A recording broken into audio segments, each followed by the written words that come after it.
वालेकुम दोस्तों, उम्मीद करता हूँ आप सब खैरियत से होंगे। इस वीडियो में मैं आपको एक कहानी सुनाता हूँ जिसका उन्वान है किसान और गधा। सबसे पहले इधर उन्वान लिखेंगे किसान और गधा।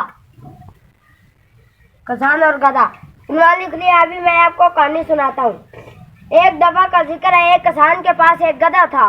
वो रोज इस गधे पर नमक लाद कर लाता था। एक दफा इत्तेफाक से गधे का पाँव नदी में फिसल गया और वो गधा नदी में गिर गया। जब गधा उठा तो नमक का बोझ काफी हल्का था।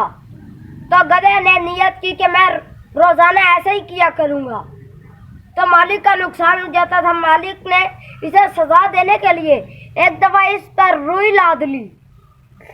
तो गधे ने कहा कि रुई का बोझ, जब वो गधा पानी में बैठ गया जानबूझकर, जब उठा तो उसे रुई का बोझ कुछ गुना ज्यादा बढ़ चुका था। तो जब गधा उठा तो उसे चलने में मुश्किल हुई। तो नतीजा दोस्तों, बदनीयती का अंजाम बुरा होता है।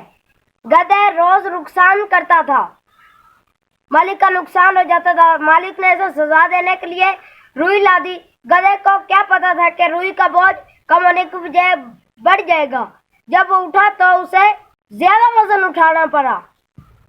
ये उसकी सजा थी। बदनीयती का अंजाम बुरा होता है। अल्लाह हाफिज।